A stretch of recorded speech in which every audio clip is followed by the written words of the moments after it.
भगवान की मूर्ति चांदखेड़ी की, जो एक ऐसा मंगल स्वरूप, ऐसी मनोज्ञता, जिसके दर्शन मात्र से ये मूर्ति कुछ करती नहीं है, लेकिन इसके दर्शन करने के बाद जो व्यक्ति जो करता है उसमें सब में सफल हो जाता है।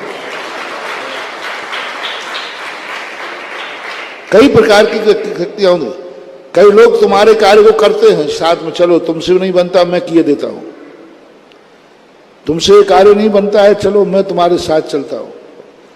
लेकिन ये मूर्ति कुछ नहीं करती, किसी के साथ नहीं जाती, लेकिन जिसको जो कार्य करना है और इस मूर्ति का ध्यान कर ले और यह मूर्ति यदि दर्शन दे दे तो जाओ तुम जो कार्य करोगे उसमें सफलता जरूर मिलेगी, क्योंकि इसकी मुद्रा बड़ी मंगल स्वरूप है। कभी कभी क्या होता है कि व्यक्ति की चेहरा, व्यक्ति की दृष्टि, व्यक्ति का एक ऐसा सौम्य रूप होता है जिसके देखना भी शगुन कहलाता है।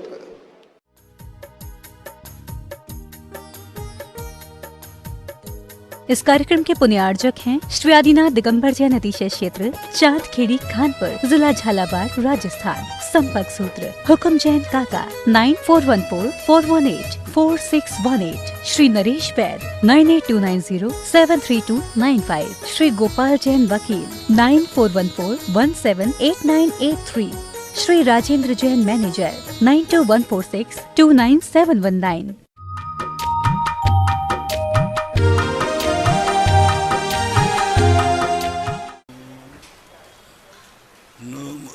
सिद्धाणु नमो आयर्याणु नमो वज्रायाणु नमो लोये सौवसाहूर्णं। पंच परमेष्टि भगवान के आचार्य श्री गुरुवर कुंद कुंद महाराज के, आचार्य श्री गुरुवर विद्यासागर महाराज, मुनि पुंगव निर्यापक श्रमण मुनि श्री सुधा सागर जी महाराज की, मुनि श्री पूज्य सागर जी महाराज की, मुनि श्री पूज्य सागर महाराज श्री के चरणों में नमोस्तु सहित निवेदन कि जो ऑनलाइन जिज्ञासाएं हमें समाधान के लिए प्राप्त हुई हैं पूज्य मुनि श्री के समक्ष प्रस्तुत करें। प्रथम जिज्ञासा में ब्रह्मचारी राहुल भैया, अभिषेक शुभम साहेगर, गुरुदेव के चरणों में कोटिसा नमन। आपकी जिज्ञासा है पंचम काल में कल्कि और उपकल्कि होते हैं, एक कब होते हैं, कितने वर्षों के बाद होते हैं और अभी तक कितने हो गए हैं और इनके क्या कार्य रहते हैं? कल्कियों के संबंध में पूज्यवर यति सब आचार्य महाराज ने तुलोय परिणति के अंदर प्रसंग लिया है। कल्कियों का समय भी दिया है, लेकिन कल्कियों के नाम नहीं दिए। और पंचम काल में किसे कल्कि माना जाए किसे न माना जाए यह उल्लेख घटित नहीं हो रहा है। वर्णन तो मिलता है 1000 साल में कल्कि, 500 साल में उपकल्पी। कल्कि धर्म का नाश करेगा, उपकल्कि उनकी स्थापना करेगा। तो ये सब है, लेकिन अभी ऐसा कोई निर्णय प्रमाण नहीं कर सकते कि कौन 2 कल्कि हो गए और कौन 4 उपकल्कि हो गए। कथन मात्र है, लेकिन उसका स्वरूप या उसका प्रैक्टिकल इतिहास नहीं बन पा रहा है। चारू जैन अमेरिका, गुरुदेव के चरणों में कोटिशा नमन।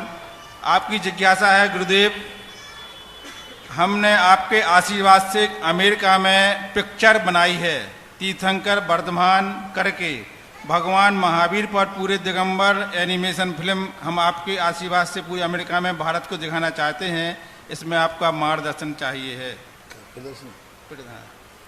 पिक्चर बनाई है पूरी। बहुत अच्छी बात है, पिक्चर बनाई है तो अच्छा है। अब उसको जितना प्रचार कर सकते हो उतना प्रचार करें। अब इसका क्या माध्यम होना चाहिए, हमसे ज़्यादा आप लोग जानते हो किस ढंग से इसको अधिक से अधिक प्रचारित कर सकते हैं। प्रज्ञा जैन सहराई, मेरे आराध्य गुरुदेव के चरणों में कोटिशा नमन। आपकी जिज्ञासा है कि यदि हम अपने लक्ष्य तक नहीं पहुंच पाते हैं तो क्या इसमें हमारे पुण्य, पुरुषार्थ, आत्मविश्वास या सही मार्गदर्शक की कमी होती है? अपने लक्ष्य तक पहुंचने के लिए हमें क्या करना चाहिए? किसी भी कार्य की सफलता के लिए एक कारण नहीं होता। व्यक्ति रोटी खाता है, रोटी बनाता है, लेकिन बनाने के लिए एक ही कारण नहीं चाहिए। मान लो चूल्हा भी आपके पास है तो चूल्हा में अग्नि है कि नहीं? चूल्हा है, अग्नि है कि है, तो लेकिन उस पर कला और तवा है कि नहीं? सब कुछ है, पटा बेलना है कि नहीं? सब कुछ है, लेकिन बनाने वाला जानता है कि नहीं? और सब कुछ है और आटा है कि नहीं? तो इसका एक कार्य के लिए अनेक कारण चाहिए पड़ते हैं। इसलिए आपकी सफलता न होने का कारण है कि कोई ना कोई कारण आपके पास, या तो आपकी योग्यता नहीं है, या जिस निमित्त से वह फलीभूत होना है वह निमित्त आपके पास नहीं है या तद्रूप नहीं है। उसका डिसीजन कार्य को देखकर किया जा सकता है। सुरेंद्र सिंघई बाकल बोहरीबंद, गुरुदेव के चरणों में कोटिशा नमन। आपकी जिज्ञासा है गृहस्थ जीवन में व्यक्ति को क्रमिक साधना किस प्रकार से करना चाहिए? क्रमिक साधना सबसे पहले उसे षड आवश्यक जीवन में उतारना चाहिए। सबसे पहले अष्ट मूल गुणों का त्याग होना चाहिए, और फिर उसके बाद जैन श्रावक में है तो 8 वर्ष अंतर मुहूर्त के बाद 8 वर्ष पहले उसको अष्ट मूल गुण का ध्यान रखना चाहिए, अष्ट मूल गुण का पालन करना चाहिए। और 8 वर्ष के पहले माता पिता को उस बालक के अष्ट मूल गुण पालन करवाना चाहिए। किसी भी रूप में मद्य माद मसु उसके जीवन में उपयोग नहीं होना चाहिए। और 8 वर्ष के बाद उसे षड आवश्यक पालना चाहिए। नित्य प्रतिदिन भगवान का पूजन, अभिषेक, नित्य प्रतिदिन उसके जीवन में गुरुओं की वंदना, गुरुओं का स्मरण। मान लो गुरु नहीं है तो उनका स्मरण करें, उनको परोक्ष रूप में नमस्कार करें, परोक्ष रूप में उनकी त्रिकाल वंदना करें। जैसे हम लोग हैं यहाँ आचार्य से नहीं हैं, फिर भी हम लोग तीनों कालों की आचार्य भक्ति करते हैं।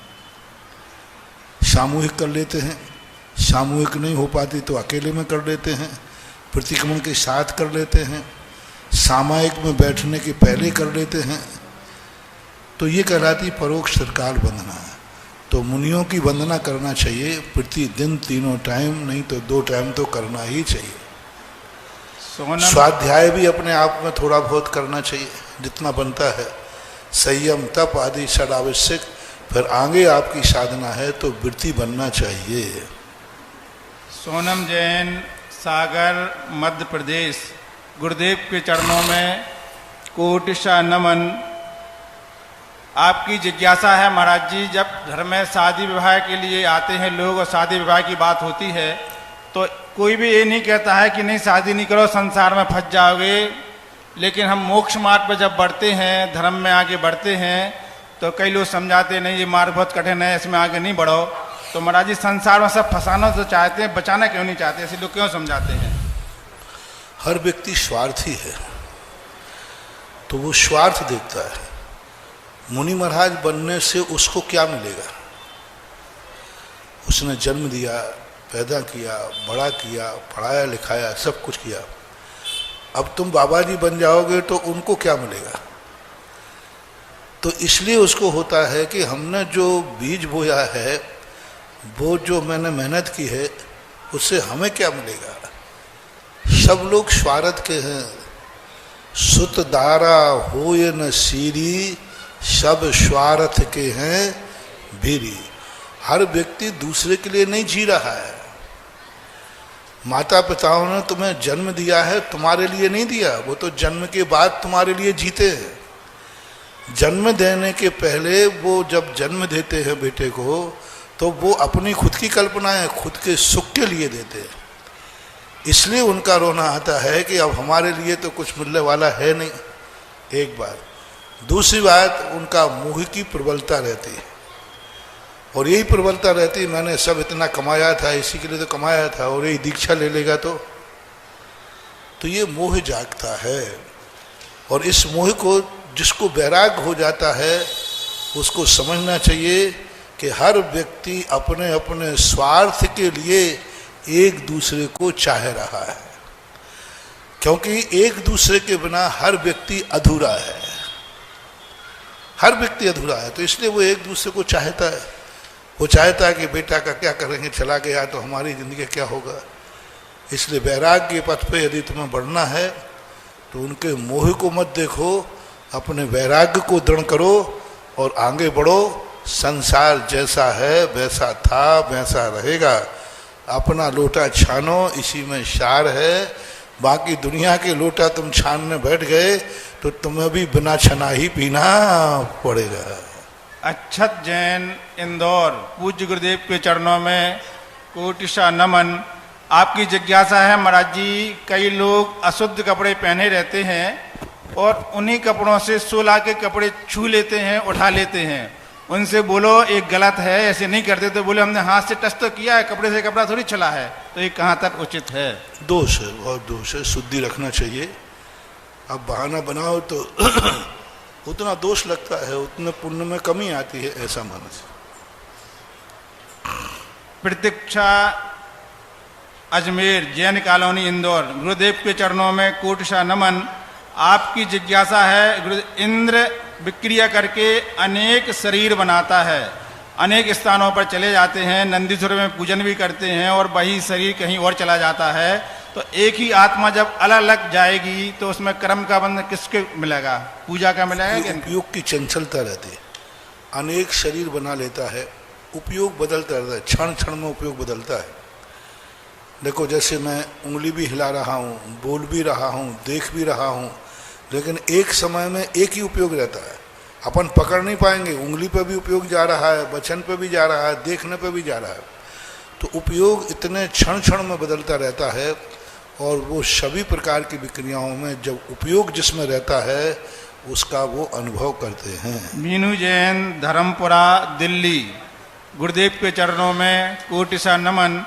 आपकी जिज्ञासा है महाराज जी कि किसी शास्त्र के प्रति ज्यादा अनुराग हो जाता है तो क्या कारण है? मेरा भूबलय ग्रंथ है, उसको पढ़ने का बार बार मन होता है, तो ऐसा ग्रंथ बार बार पढ़ने का जो मन बन रहा है, ऐसे कोई दोष तो नहीं माना जाएगा ग्रंथ के प्रति? अपनी अपनी रुचि का विषय है।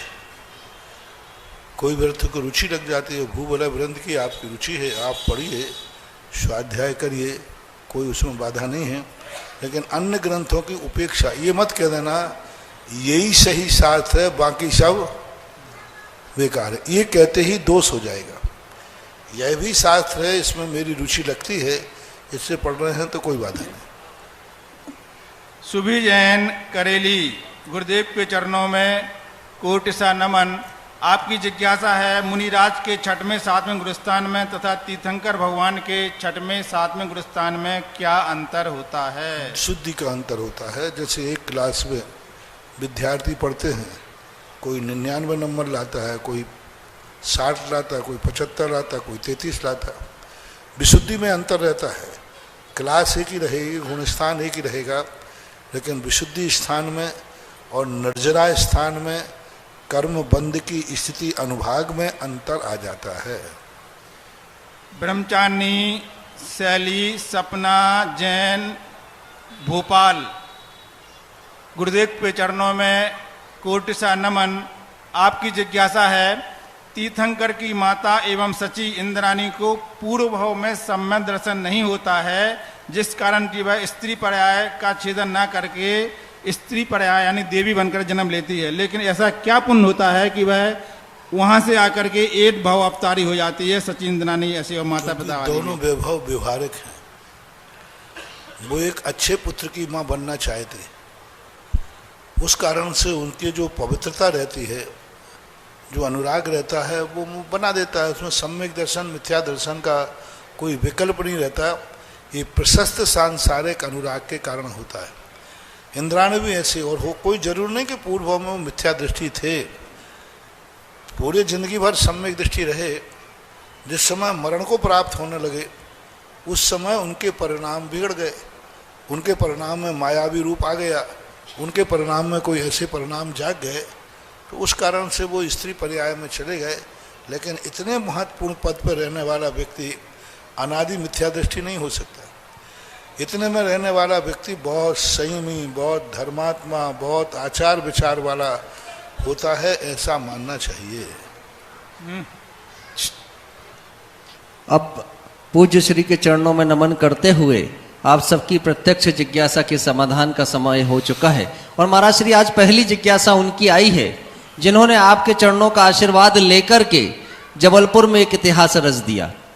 अभी तक संस्कारधानी जबलपुर में जितने भी पंचकल्याणक प्रतिष्ठा महोत्सव हुए हैं, उन सभी पंचकल्याणक प्रतिष्ठा महोत्सव में अगर सौधर्मेंद्र के लिए सर्वाधिक राशि के माध्यम से कोई सौधर्मेंद्र बना है तो आपके सानिध्य में आज प्रातः काल की सभा में बना है। ये जबलपुर में एक नया इतिहास लिखा गया है। तो जिन्होंने आज ये पात्रता प्राप्त की है, अमित जैन संतोष ज्वेलर्स और उनकी धर्मपत्नी श्रीमती खुशबू जैन, उन्होंने अपनी जिज्ञासा यहां तक पहुंचाई है कि पूज्य श्री 2011 से जब से वो आपसे जुड़े हैं तब से 2022 तक उनके जीवन में पूरा परिवर्तन आया है। पहले उन्होंने 2011 में शासनोदय तीर्थ क्षेत्र के यज्ञ नायक, मंदिर जी के यज्ञ नायक बनने का सौभाग्य प्राप्त किया था। तब से समृद्धि बढ़ी और आज वो 333 कलश के माध्यम से सौधर्मेंद्र बने हैं।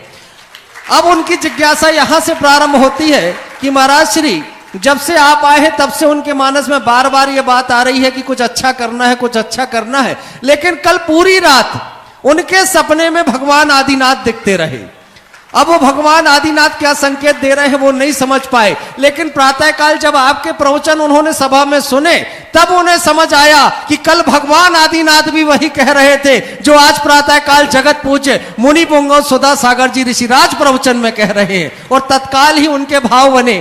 तो उनकी जिज्ञासा यह है कि पूज्य महाराज श्री, क्या आपने पहले से ही अपनी दिव्य दृष्टि में देख लिया था कि सौधर्मेंद्र किसे बनाना है और सौधर्मेंद्राणी किसे बनाना है?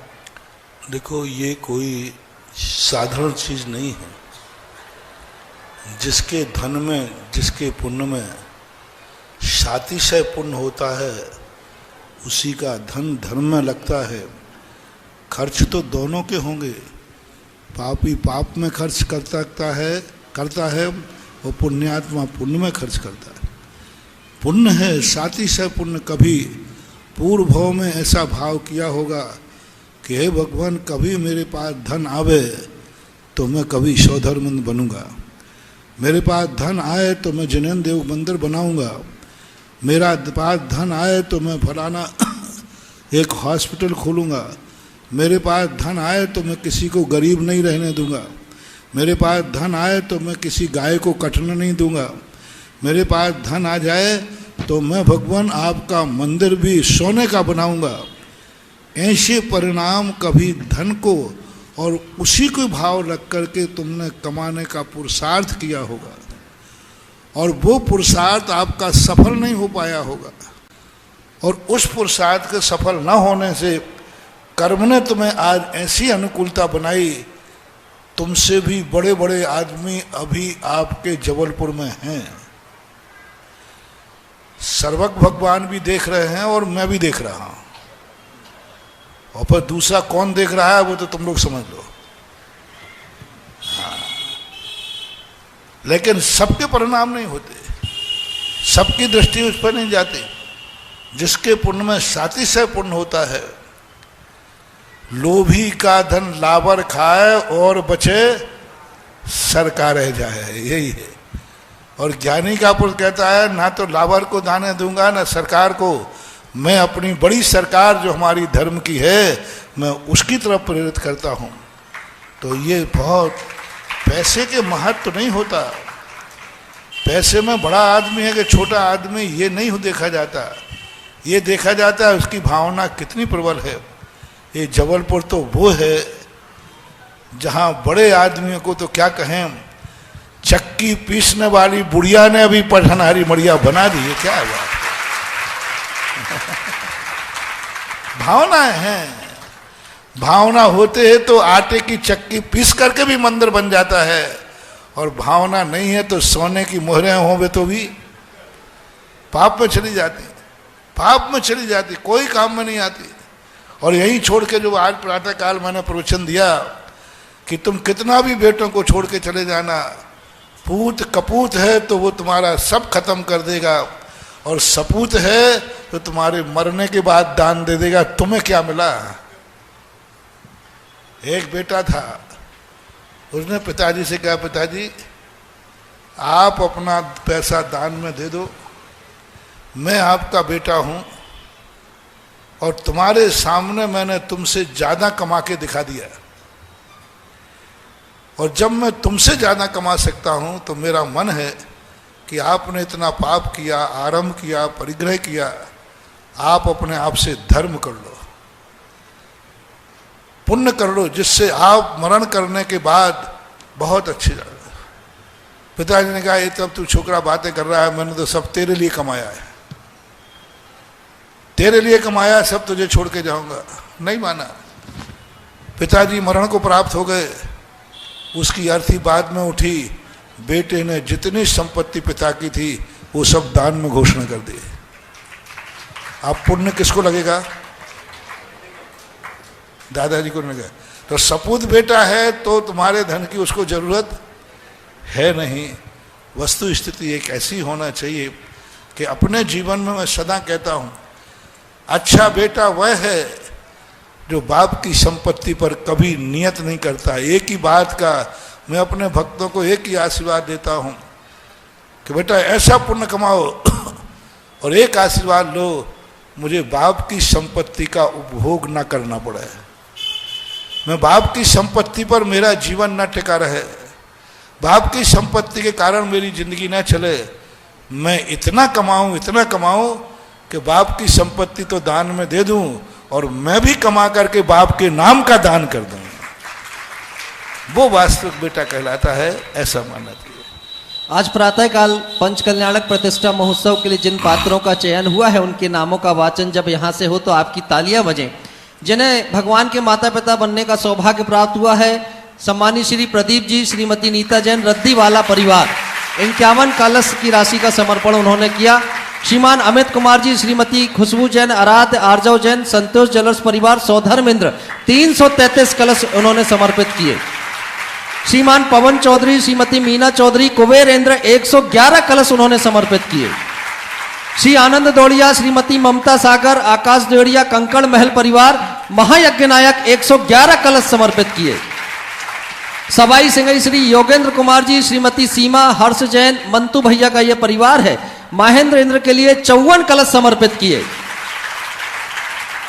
श्री मनीष कुमार जी जैन, कल्लू भैया, इन्होंने ईशान इंद्र के लिए 54 कलश की राशि समर्पित की। अमिताभ जैन सानू, इन्होंने सनत इंद्र के लिए 54 कलश की राशि समर्पित की। और सत्यम जैन, इन्होंने चक्रवर्ती बनने के लिए 54 कलश की राशि समर्पित की। सौरभ जैन नन्नू भैया, इन्होंने भरत बनने के लिए 54 कलश की राशि समर्पित की। और इसके अतिरिक्त डॉक्टर राजेंद्र जैन संगम कॉलोनी वालों ने ब्रह्म इंद्र बनने के लिए 11 कलश की राशि समर्पित की। दिनेश कुमार जी वीतराग गारमेंट वालों ने लांताव इंद्र बनने के लिए 11 कलश की राशि समर्पित की। सुनील कुमार जी मीना जैन नरघैया वालों ने सतार इंद्र बनने के लिए 11 कलश की राशि समर्पित की। और इंजीनियर संजय जी विद्या बिल्डर वालों के दामाद हमारे बीच उपस्थित हैं, सिद्धार्थ जी, सुरभि जी, साक्षी जी, बाला एजेंसी वाला ये परिवार है, इन्होंने भी 11 कलश की राशि समर्पित करते हुए इन प्रमुख 12 इंद्रों में अपना नाम आरक्षित कराया है। संपूर्ण इंद्र परिवार की ओर से श्रीफल अर्पण करें। सिद्धार्थ, सुरभि जी कृपया आ जाएं और आकर के श्रीफल समर्पित कर पूज्य सदगुरुदेव का आशीर्वाद प्राप्त करें। और सभी इंद्रों के सम्मान में एक बार जोरदार तालियां बजा दें जिन्होंने ये भाव तो सजोए कि पंच कल्याणक प्रतिष्ठा महोत्सव में प्रमुख पात्र बनकर के भगवान जिनेंद्र की महाअर्चना करने का सौभाग्य प्राप्त किया है। कृपया आए और आकर के श्रीफल अर्पण करें।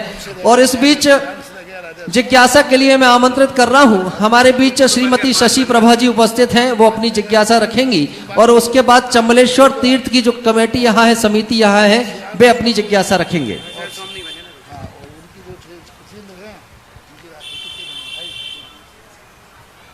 कृपया आप सामने आ जाएं। श्रीमती शशि प्रभा जी जिज्ञासा रखें।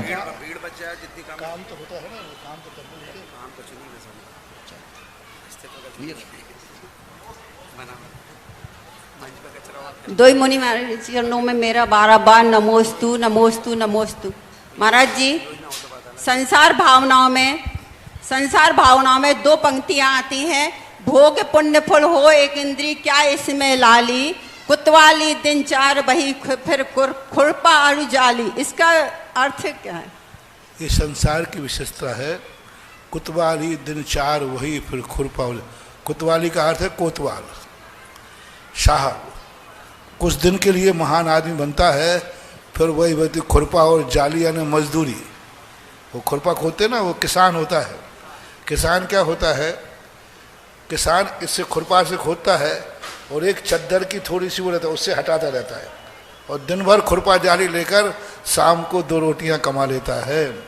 यानी संसार में जो वैभव मिलता है वो 4 दिन के लिए मिलता है, बाकी सब खुरपा और जाली, कमाओ और खाओ मजदूरी, ये अर्थ है। इसके बाद जिज्ञासा रखें चंबलेश्वर तीर्थ कमेटी के सदस्य और तैयार रहे मनीष जैन। जब तक चंबलेश्वर तीर्थ कमेटी के सदस्य आ रहे हैं तब तक मनीष जी अपनी जिज्ञासा रखेंगे और तैयार रहे सविता जैन। गुरुदेव के चरणों में कोट सा नमन। गुरुदेव, मेरी जिज्ञासा है कि आपके सानिध्य में 28 तारीख को नेमिनाथ दिगंबर जैन पंचायती मंदिर सराफा में नवनिर्मित नंदीश्वर दीप वेदी प्रतिष्ठा होना है। तो गुरुदेव, मेरी जिज्ञासा है कि नंदीश्वर जी के एक मंदिरिया में एक प्रतिमा जी एवं पंचमेरु में 16 प्रतिमा जी विराजमान करने का क्या पुण्य है? गुरुदेव, मेरी जिज्ञासा है। नंदीश्वर दीप को विराजमान करने का फल एक ही है कि एक दिन देव बन करके अष्टांग का पर्व में नंदीश्वर की वंदना करने जाओगे, क्योंकि जैसी भावना की है आपने वैसे ही होगा। और विश्व का सबसे बड़ा तीर्थ क्षेत्र कोई है तो वो नंदीश्वर द्वीप है, जो देवता साल में 3 बार 8-8 दिन के लिए समस्त प्रकार के विकल्पों को छोड़ करके और महान पूजा करते। सामूहिक अवधिज्ञानी होते देवता, सामूहिक पूजन करते, 8 दिन तक करते हैं, 8 याम करते हैं, 24 घंटे करते हैं और उनका वर्णन बहुत विचित्र आया है। तो एक दिन ऐसी भाव करता है तो एक दिन ऐसे नंदीश्वर दीप की वंदना वह देव बन के करता है। ऐसा अगली जिज्ञासा सविता जैन जी की और तैयार रहे सुशील जैन आगरा वाले। इस बीच एक समाचार हमारे बीच आया है कि चांदखेड़ी में आज जिन्होंने शांति धारा की है वो पुण्यशाली श्रावक आज के कौन है? श्री आनंद जी, सुधा, विवेक, गौरव, श्रुति, आर्जव, प्रयाग, विरदा, लईशा, प्रणव, अनीता, ये दिल्ली का परिवार और साथ ही प्रदीप, सुधीर, प्रशांत जैन, अनिल, संजय जैन, बीना वालों ने भी आज शांति धारा का सौभाग्य प्राप्त किया है। और भक्तांबर विधान के आज के पुण्यार्जक थे नरेंद्र जैन, मंजू जैन, ये गंगा सागर का ये परिवार है। और साथ ही साथ श्रीमती अनीता जैन, पवन जैन, प्रदीप जैन, सीमा, ऋषभ जैन, शांति विहार, दिल्ली वालों ने भी सौभाग्य प्राप्त किया है। सविता जी की जिज्ञासा।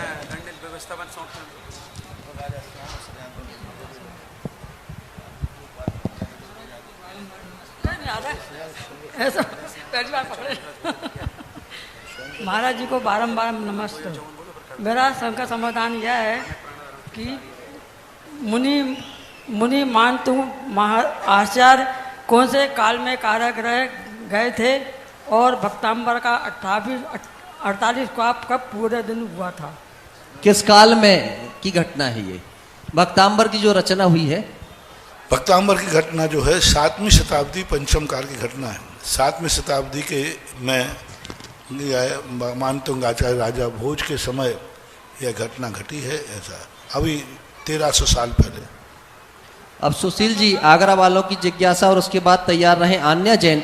और सुशील जी एक महत्वपूर्ण घोषणा लेकर के भी आई हैं कि शांति धारा पंचकाव्य अनुसंधान केंद्र बीना जी वारा आचार्य भगवंत के आशीर्वाद से संचालित है। जैविक खाद्य सामग्री व पंचद्रव्य औषधि के लिए जबलपुर में 2 स्टॉल पर उपलब्ध है, लाडगंज मंदिर और एक पंडाल में। और कल 25 तारीख कर दें इसको, कल 25 तारीख को हर बीमारी की दवाई जो कि शांति धारा में निर्मित है उपलब्ध रहेगी और इसका निःशुल्क वितरण यहां पर किया जाएगा। तो आप सभी लोग उसका लाभ ले सकते हैं। अब जिज्ञासा रखें। सुशील जी आगरा। महाराज जी के चरणों में त्रेवा नमस्तु नमस्तु नमस्तु। महाराज जी, मैं शांति धारा की स्टॉल बहुत समय से लगा रहा हूँ, तो मेरे पास बहुत लोगों की एक जिज्ञासा रहती है कि शांति धारा है क्या है। शांति धारा, एक शांति धारा होती है, एक शांति धारा अपनी शांति धारा गिर गौशाला है, तो शांति धारा है क्या है? शांति धारा एक चीज़ है। कभी कभी आपने देखा, आप 1 लोटा पानी से नहा सकते हैं कि नहीं, आधी बाल्टी से नहा सकते हैं कि नहीं, फिर आप स्विमिंग पूल में नहाने के लिए क्यों जाते हो? आप बाल्टी से नहा सकते हो तो फिर आपको नदी में नहाने का भाव क्यों आता है? स्विमिंग पूल में आप नहाने क्यों जाते हो? जब 1 लोटा से यहाँ नहा सकते हो और लोटा से नहा सकते हो तो फुहारे के नीचे क्यों बैठते हो? कुछ ना कुछ तो अंतर होगा दोनों में। नहाना ही पर्पस है कि कुछ और आनंद की अनुभूति होती है। नहाना आप लोटा ढाल के नहा सकते हैं कि नहीं? बोले, शुद्धि हो सकती है कि नहीं? शुद्धि हो सकती है। फिर आपको स्विमिंग पूल में नहाने का भाव क्यों आता है, या गहरे पानी में बहुत देर तक नहाने का, फुहारे के नीचे नहाने का भाव क्यों आता है? नहाना मात्र पर्पस है तो लोटे से नहा सकते हो, क्यों आता है? लेकिन महाराज जी, जो अपन के पास आते हैं बहुत से कहते हैं कि शांति धारा है क्या? नहीं, मैं बता रहा हूँ, मेरा जवाब दो ना। आप जब लोटे से नहा सकते हो, नहाना पूरा होता है, तो आप स्विमिंग पूल में या फुहारे के नीचे बैठने को नहाने का मन क्यों करता है? हाँ, आनंद के लिए है, आनंद के लिए। बस यही तो बात हो, पूछ का मन का है। क्योंकि उदाहरण में आपका ही दूंगा तो शायद समझ में आ जाएगा। अब मैं शास्त्रों का उदाहरण दूंगा तो तुम कहोगे महाराज जी समझ में नहीं आया। नहीं। अब मैं शास्त्र का उदाहरण देता हूँ। तो जैसे आपको एक छोटे से नहाने में आता, लेकिन मन करता है कि और शीतलता मिले, फ्रेशनेस आए, तो स्विमिंग पूल का एक आनंद अलग है, फुहारे के नीचे। इसी प्रकार अभिषेक अपन करते हैं भगवान का, तो ये अभिषेक का बड़ा रूप है। अभिषेक छोटे में कर दिया, ढाल दिया, और एक अभिषेक का निरंतर वो धारा छोड़ते हैं, अविरल रूप से धारा छोड़ करके। हम ये चाहते हैं कि हे भगवान, जो उपलब्धि मुझे मिले, जैसे मैं शांति धारा का जल छोड़ रहा हूँ, ऐसे ही मुझे वह शक्ति मिले जो निरंतर हमारे जीवन में बढ़ती रहे, कभी कटे नहीं, घटे नहीं, निरंतरता के लिए। अभिषेक किया आपने, ठीक है, आपको सुख मिल जाएगा, लेकिन उसमें निरंतरता नहीं आई। शांति धारा का अर्थ है जैसे अखंड हमने शांति धारा की है, ऐसे ही मुझे सुख भी अखंड मिले और दुख का क्षय अखंड हो। आज हो गया कल फिर दुख होगा नहीं, दुख भी निरंतर जाए तो निरंतर जाए, और सुख आवे तो एक धारा प्रभाया है आपको। तीसरा कारण जो हमारा वास्तविक सिद्धांतिक है कि हे भगवान, आपके अभिषेक के बाद मुझे आपके गुण ऐसे प्रकट हों कि वे गुण हमारी आत्मा से कभी क्षय को प्राप्त न हो और मैं सदा निरंतर गुणवान बना रहूं। चौथा कारण है कि जब भगवान के ऊपर शांति धारा चलती है निरंतर, तो उसकी शक्ति और एनर्जी का जो रूप स्रोत रहता है वह उतनी ही साथ। पांचवा कारण है कि उस शांति धारा में वो बीजाक्षर विद्यमान हैं जो अभिषेक में उतने विस्तार से रूप से नहीं है। अभिषेक में एक एक अक्षर ले लिया गया और वहाँ पूरे बीजाक्षर हैं, तो उन बीजाक्षरों के साथ जब भगवान पर धारा पड़ती है तो वो गंधोदक अभिषेक के गंधोदक से लाखों गुना ताकतवान हो जाता है, लाखों गुना तक। क्योंकि उसमें जो बीजाक्षर हमने पढ़े, उसमें जो हमने मंत्र पढ़ा, उसमें जो अपने भावना अभिव्यक्ति की, वो अभिषेक में नहीं किया। अभिषेक में हमने भगवान के गुणानुवाद उतने रूप में नहीं किए जितने यहाँ किए। तो विस्तार का एक रूप है, अभिषेक का एक विस्तृत रूप है और उसका आनंद भी विस्तृत है। इतने कितना संक्षिप्त में है, लोटे से नहाना और आनंद है। एक उदाहरण देकर के समझाया, इनमें अंतर है, दोनों में बहुत अंतर है। और अगली जिज्ञासा आन्या जैन की। महाराज जी, मेरे और मेरे परिवार की तरफ से त्रिवार नमोस्तु। महाराज जी, मेरा प्रश्न ये है कि जब तीर्थंकर भगवान मोक्ष चले जाते हैं तो उनका शरीर कपूर की तरह उड़ जाता है, लेकिन उनके केश और नाखून क्यों बच जाते हैं? नाखून और बाल इसलिए बच जाते हैं कि उनमें आत्मा के प्रदेश नहीं होते। जैसे बेटा तुम अपने नाखून काट लेते हो कि नहीं, दर्द होता है? नहीं। तो उंगली काटूं तो होता है। हाँ, तो उंगली में आत्मा के प्रदेश होते हैं, इसलिए वो उड़ जाता है। और जो नाखून है उसमें आत्मा नहीं होती, इसलिए वो रह जाते हैं। ऐसे ही बाल होते हैं, बाल को कटिंग करो तो दर्द होता है क्या? नहीं होता। तो उनमें आत्मा के प्रदेश नहीं होते हैं, इसलिए वो नहीं उड़ते हैं। जितने हिस्से में आत्मा के प्रदेश होते हैं उतना हिस्सा कपूर के समान उड़ जाता है। ऐसा। और अब संपूर्ण संस्कार धानी की ओर से हम उन्हें आमंत्रित करने जा रहे हैं जिन्हें पंच कल्याणक प्रतिष्ठा एवं गजरत महोत्सव में प्रतिष्ठाचार्यत्व के माध्यम से सारे विधि विधान को संपन्न कराना है। बाल ब्रह्मचारी प्रदीप भैया जी सोयस अशोकनगर, एक बार जोरदार तालियों के साथ उन्हें निमंत्रित करें और ये माइक में उन्हें प्रदान करने जा रहा हूं।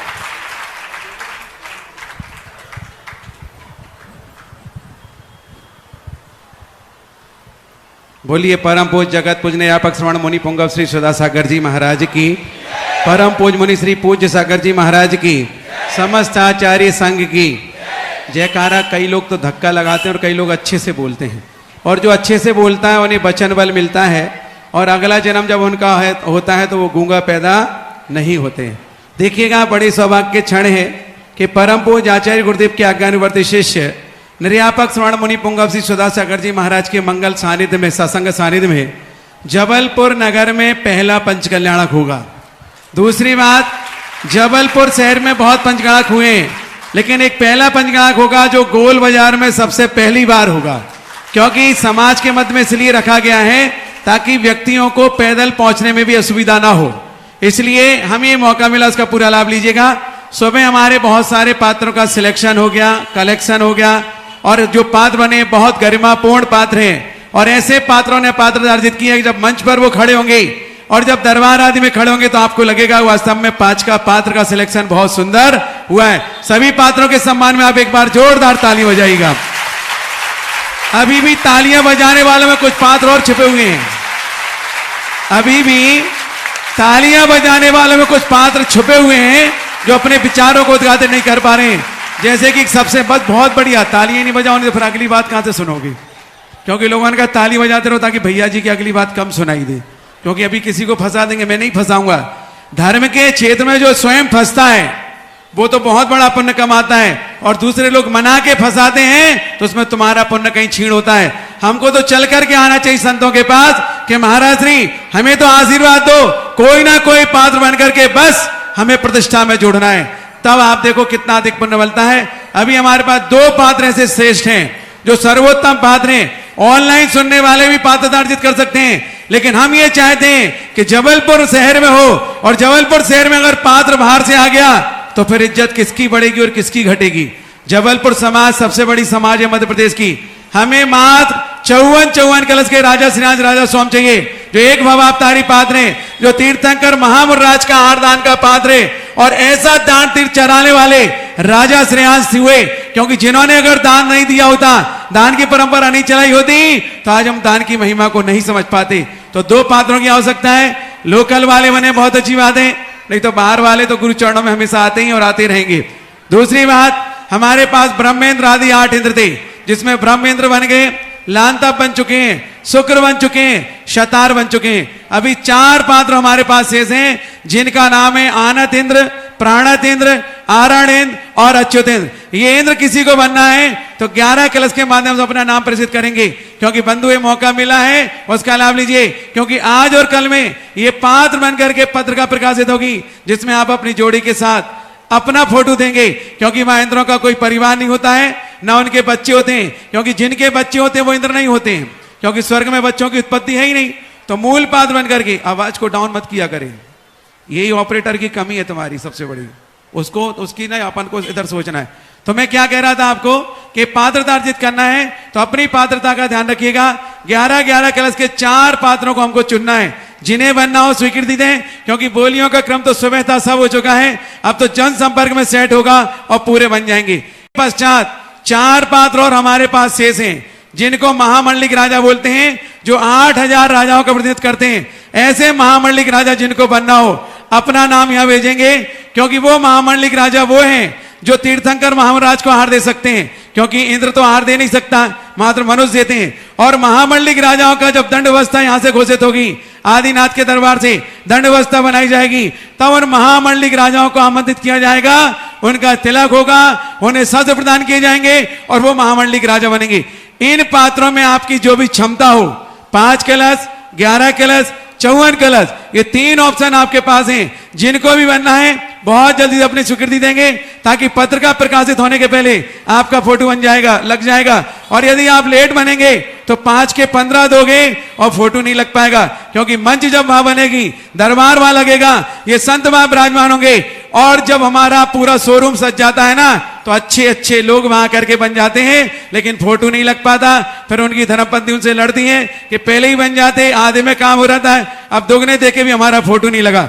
लेकिन कोई बात नहीं, फोटो तो आपका बहुत खिंचा है, शादी विवाह में खिंचा है, लेकिन ये वो फोटो खिंचेगा जो आपको धर्म क्षेत्र में और मोक्ष मार्ग में बढ़ाएगा। तो आप अपनी स्वीकृति भेजेंगे, कमेटी संपर्क करेंगे और बहुत जल्दी से अपने नाम लिखा करके पुण्यार्जन करेंगे। ये मात्र 3 ऑप्शन आपके पास हैं। जो क्षमता हो, जो व्यवस्था हो, उस व्यवस्था के अनुसार अपना सिलेक्शन करेंगे और अपना नाम प्रेषित करेंगे। बोलिए अहिंसा परमो धर्म की। संक्षेप में बोलो राजा श्रेयान चौहान, संक्षेप में बस। मैंने कहा, फिर आपको बता देता हूं, राजा श्रेयान दान तीर्थ की प्रवर्तन करने वाले 54 कलश के माध्यम से बन सकते हैं। राजा सोम 54 कलश के माध्यम से बन सकते हैं, क्योंकि राजा श्रेयान को जो 16 स्वप्न आए थे, वो 16 स्वप्न आपको भी देखने का मौका मिल सकता है, क्योंकि जीवन में राजा श्रेयान 54, राजा सोम 54 कलश, इसके पश्चात आनत, प्राणत, आरण और अच्युत, ये 11 कलश के माध्यम से बनेंगे। महामंडलिक राजा 5 कलश के माध्यम से बनेंगे। ये 3 ऑप्शन आपके मध्य हैं, जिनको बनना है अपनी भावना प्रेषित करेंगे। और पंचगणक प्रतिष्ठा अक्षय तृतीया के दिन, जिस दिवस आदिनाथ भगवान की पारणा हुई थी, आहार हुआ था, उसी दिन से पंचगणक है। ये भी एक बहुत बड़ा गौरवशाली मुहूर्त पूज्य महाराज के साथ में निकला है, इसलिए इस बात का ध्यान रखिएगा। और एक और बहुत महत्वपूर्ण बताना चाहता हूं, सामान्य सिंगल इंद्राणी का कोई भी नियोग प्रतिष्ठा में नहीं होता है। जिन्हें जोड़ी से बैठना है, 11,000 रुपए की मात्र राशि रखी है, जिसमें आपको पात्रता मिलेगी, साड़ी मिलेगा, धोई दुपट्टे मिलेंगे, हार मुकुट माला मिलेगी, द्रव्य मिलेगी, साथ में समिति द्वारा भोजन की व्यवस्था भी रहेगी। जिनको बनना है, मात्र 11,000 से लिए राशि रखी है कि कम से कम ज्यादा से ज्यादा लोग बैठ करके बैठे, नहीं तो हम तो 1,11,000 भी कर सकते थे। तो जिन्हें नाम लिखाना है, अपना नाम बहुत जल्दी लिखाएं, ताकि आपकी सारी वेशभूषा की तैयारी हो जाए और हम पांडाल में पात्र बन करके, शावनी बन करके बैठ सके। ये सारे ऑप्शन आपके मध्य हैं, आप बहुत जल्दी से संपर्क करके अपना नाम अंकित करेंगे। और जिज्ञासा के लिए अग्नि नामों का मैं आमंत्रण करूं। एक ऐसा परिवार, ये तो घोषणा कर दो, एक ऐसा परिवार जो आज शासनोदय तीर्थ क्षेत्र में एक प्रतिमा विराजमान करने का भी भाव लेकर के आया है, उस परिवार को मैं आमंत्रित कर रहा हूं। और जिज्ञासा भी उसी परिवार की होगी। रत्नेश जी, रानू जी और उनके पितृ पुरुष और परिवार के सभी सदस्य यहाँ आए हुए हैं, कृपया आगे आ जाएं। गुरु चरणों में नमन करेंगे और जिज्ञासा भी रखेंगे। कृपया आ जाएं, सभी लोग आ जाएं। एक बार जोरदार तालियां इनके लिए भी बजा दें। 51 कलश की राशि के माध्यम से शासनोदय तीर्थ क्षेत्र में भगवान तीर्थंकर भगवान की प्रतिमा और छत्र चवर महामंडल, वेदी, गर्भालय, शिखर सब कुछ निर्मित करने का सौभाग्य इन्हें मिलेगा। एक जिनालय निर्माण का पुण्य इन्हें मिलेगा। तो तालियां जरा जोरदार बज जाए, आगे से पीछे तक।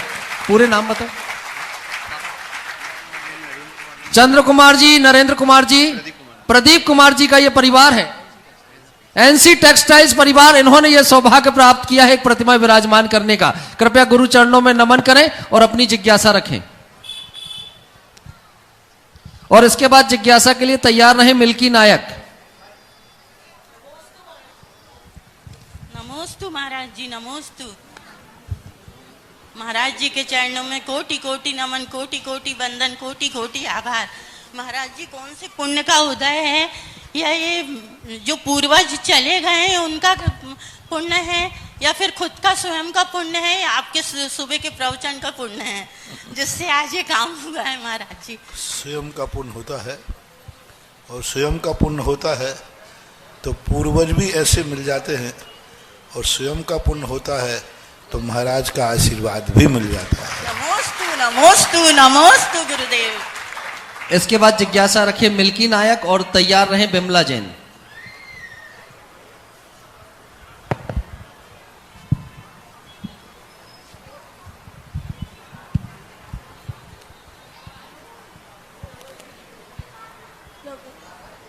महाराज श्री के चरणों में 3 बार नमोस्तु नमोस्तु नमोस्तु।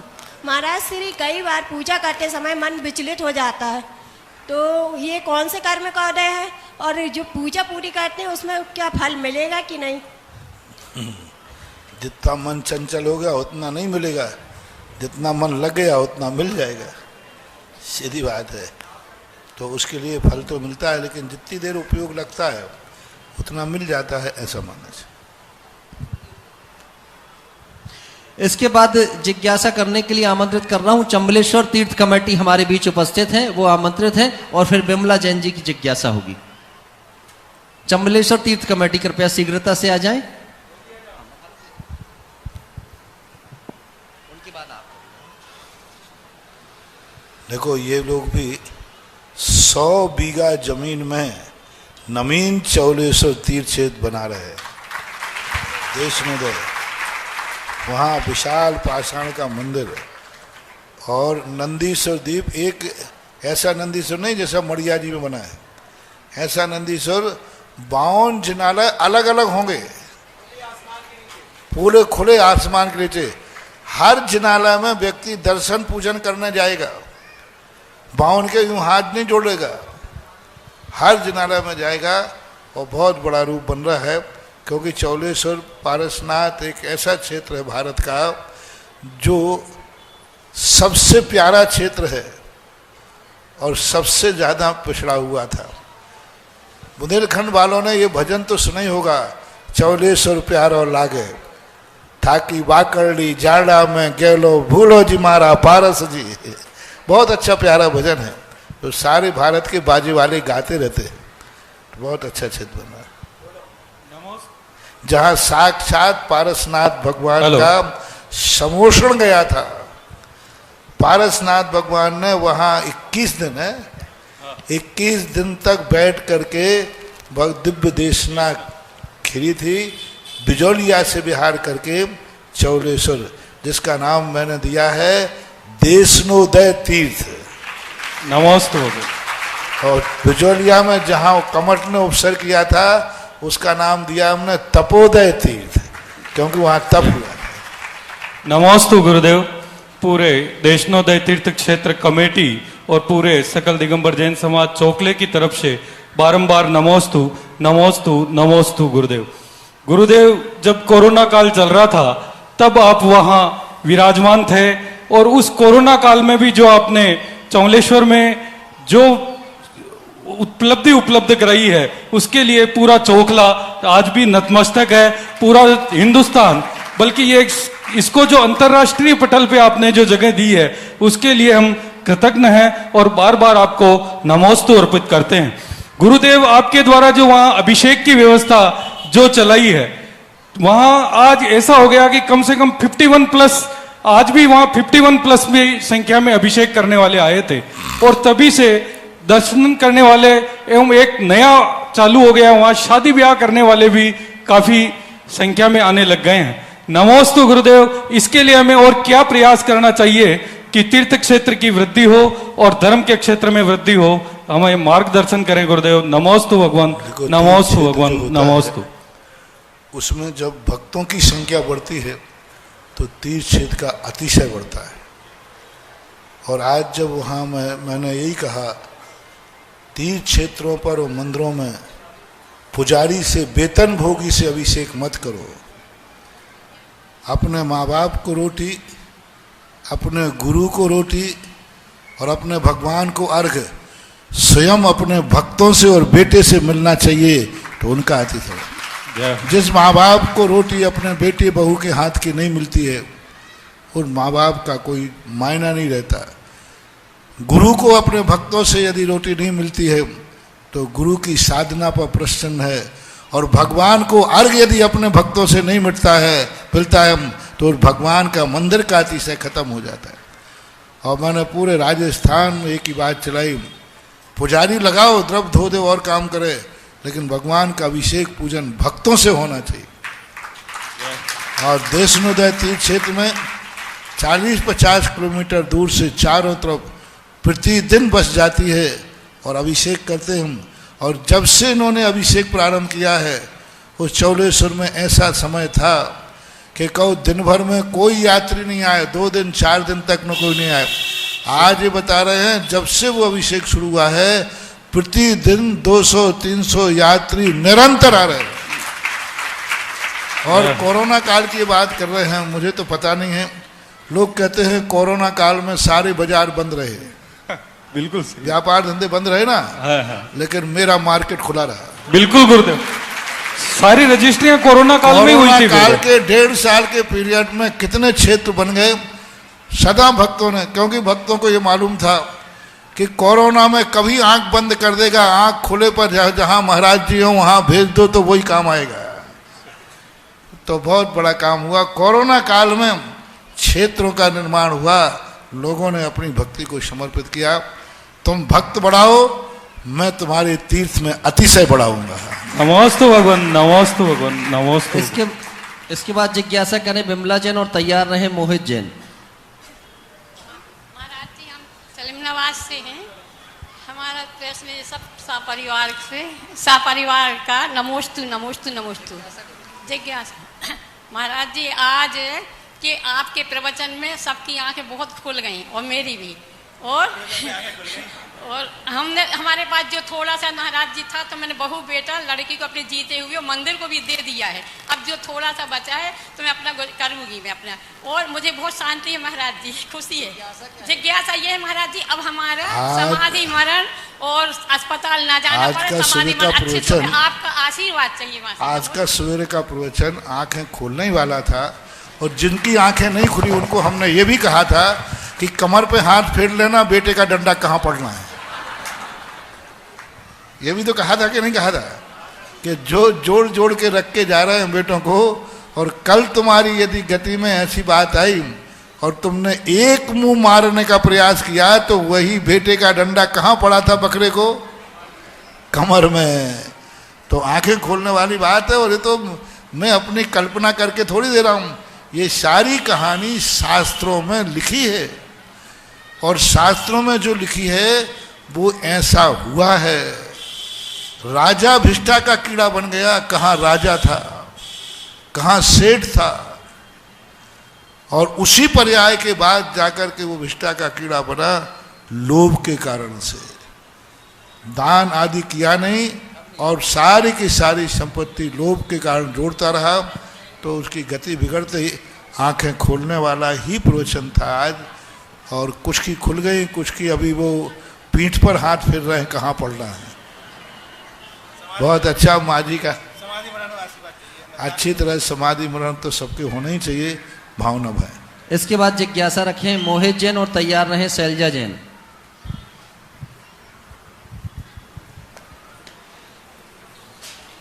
मोहित जैन शीघ्रता से आ जाएं। मोहित जैन जब तक आ रहे हैं, शैलजा जैन जी अपनी जिज्ञासा रखें, और इसके बाद इंजीनियर प्रसन्न जैन तैयार रहें।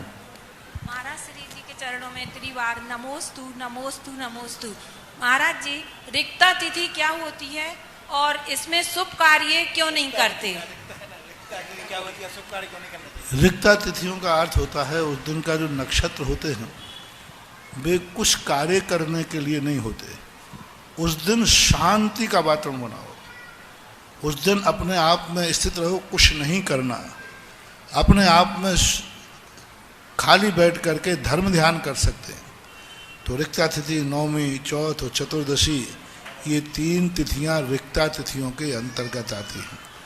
लेकिन यह रिक्ता तिथि यदि शनिवार के दिन पड़ जाए तो सारी तिथियों से बलवान हो जाता है, क्योंकि शनि भी वैसे ही तुम अच्छा नहीं मानते और रिक्ता भी अच्छा नहीं मानते, और 2 काने मिल जाएं तो बड़े शुभ होते हैं। काने को काना बड़ा शुभ होता है।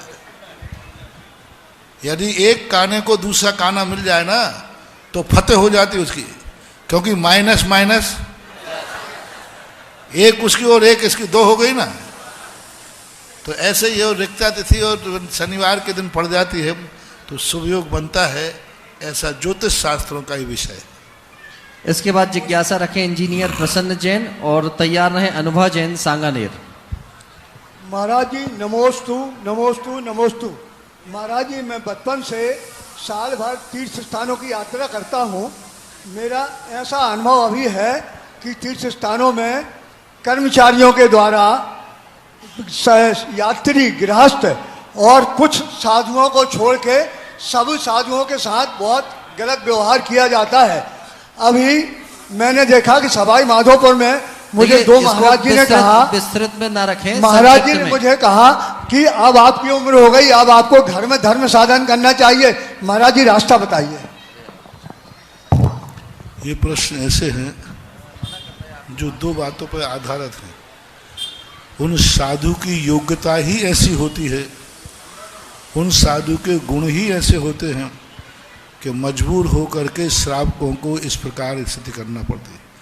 यदि सही चर्या सही आचरण करें तो ऐसी बात नहीं व्यवस्था होती। दूसरी बात है कि आज का युग जिसको मुड़ रहा है, समाज को कुछ चाहिए। समाज कहती है हमारे लिए कुछ मिलना चाहिए, और जो हमारे लिए कुछ मिलेगा तो वो उनके प्रति भी अच्छा भाव करता है। तो आज युग के अनुसार ये परिणति होती है, ऐसी बात नहीं। बहुतायत साधुओं की स्थितियाँ भी समाज को वो भार बन जाते हैं, क्योंकि उनके इस प्रकार की परिणतियाँ होती हैं कि उनके माध्यम से समाज में ना तो प्रभावना होती है, ना उनके आचार विचार से युवाओं पर कोई प्रभाव पड़ता है। तो ऐसी स्थितियाँ बनती है। इसलिए इन सबको केस देख करके ही कोई बात कहा जा सकता है। ऐसा सर्वरूप से कहने पर अभी दूसरा व्यक्ति खड़ा हो जाएगा, क्या महाराज हम कह दें कि ऐसे महाराजों की सेवा करना चाहिए? तो कोई क्या महाराज बताओ, ऐसे महाराज हैं तो फिर भी सेवा करना चाहिए, फिर हम क्या उत्तर देंगे? इसलिए केस देख करके ही परिणति करना चाहिए। चलो हो गया। जैन सांगानेर।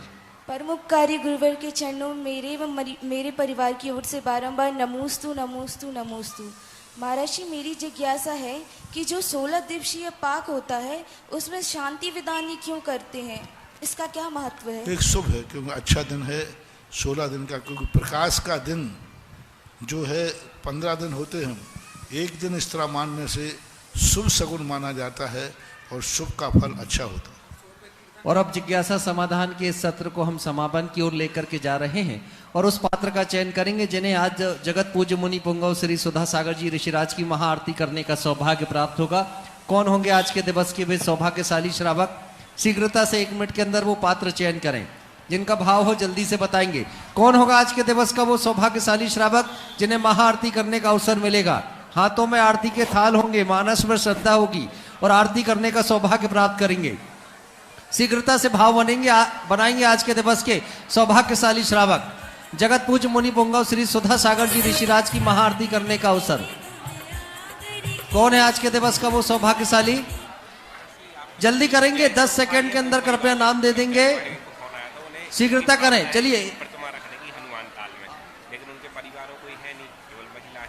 ये सौभाग्य प्राप्त किया है दिगंबर जैन पंचायत सभा के यशस्वी अध्यक्ष कैलाश चंद जी साहिब ने, और साथ ही साथ ये पंचकल्याणक समिति के गौरव अध्यक्ष भी हैं सम्मानित श्री कैलाश चंद जी। एक बार तालियां बजा दें उनके लिए।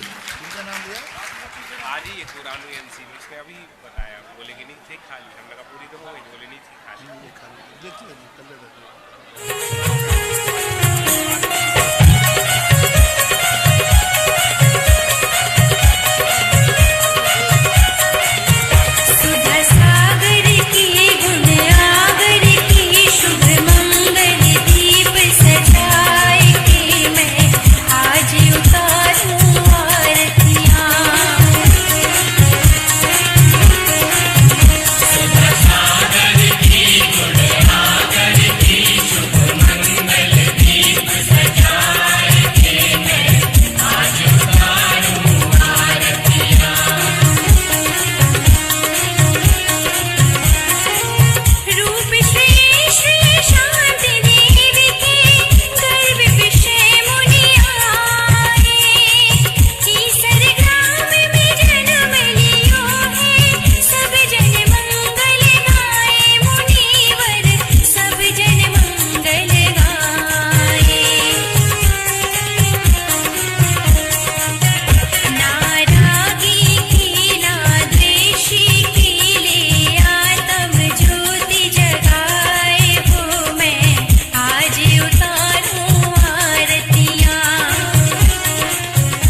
इस कार्यक्रम के पुण्यार्जक थे श्री आदिनाथ दिगंबर जैन अतिशय क्षेत्र चांद खेड़ी खानपुर, जिला झालावाड़, राजस्थान। संपर्क सूत्र हुक्म जैन काका 9414418461 श्री नरेश वैद 9829073295 श्री गोपाल जैन वकील 9414178983 श्री राजेंद्र जैन मैनेजर 9214629719।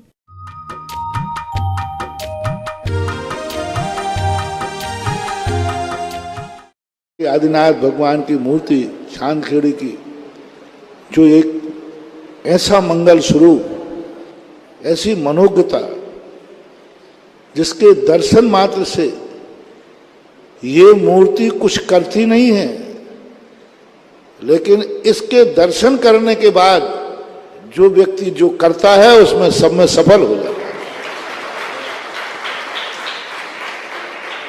कई प्रकार की शक्तियां होंगी।